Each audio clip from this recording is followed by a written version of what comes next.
Chainmail. Hello, welcome to a brand new series where I'll be making chainmail. I'll just be documenting the process from spool to coil to ring, and then ultimately to pieces of chainmail. Current project is making 6-in-1 to put on a leather glove just for hand protection. Note that I'm not making riveted mail. Way too much work. And I don't want to do it yet. So this episode, I'll show you I'll show you my setup for making coils to cut into rings and the tools you'll need for that.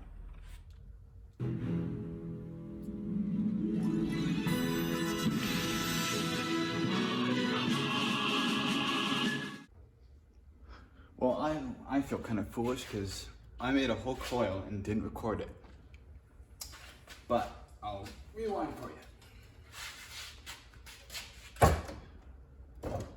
What we do is we load a spool onto this very simple, I don't know what to call it, shaft.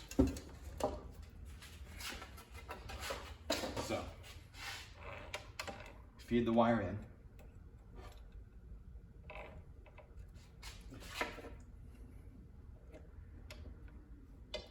Bend it at the tip so it doesn't pull through. Rewinding. Set it in. Put on your gloves. Grab whatever you're using to hold on to this. I made a mistake once. So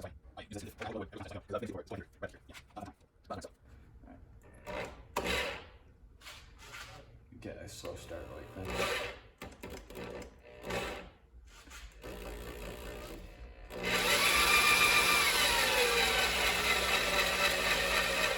Alright, you should be able to see it now. See it coil up. So just keep it going all the way to the end. A nice, beautiful little coil.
Grab a cutting tool, cut the line, go over here, stretch it out a little bit so I can cut it easier.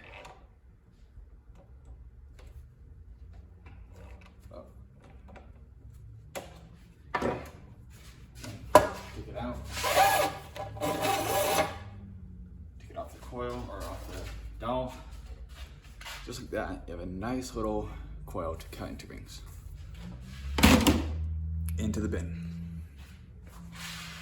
Then take your needle nose, take the little bit that's left over in the hole in the dowel that you use to make sure the wire doesn't escape. Get out, put it in your pile.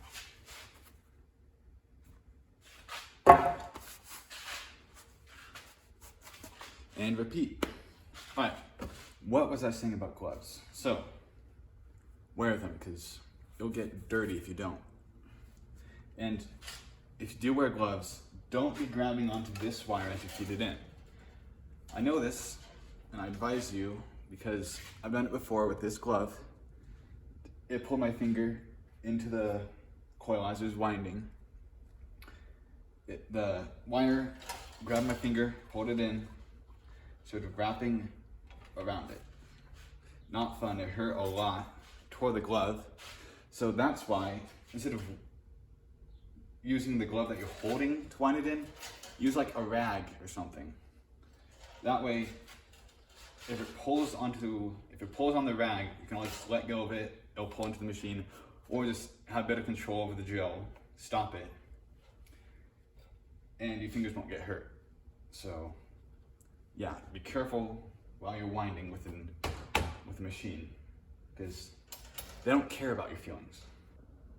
So, now you're wondering, how do we turn those little coils into rings?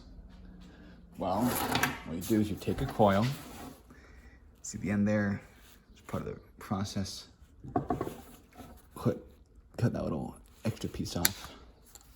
That's just a remainder from the winding process, so put that in your pile. Then, let's see if we have a nice, perfect circle on the end. We don't want any imperfect rings. We want to get them as nice as possible. So, take a cutting tool, you line it up with the edge. Depending on your grip strength or your cutting tool, you can cut either one at a time, like that, just super simple, or you cut two at a time. I find it hard to cut three at a time, but I've done it before, so let's see. Ooh, makes a lot of noise, but yeah, you can cut three at a time if you really try. Let's see that again.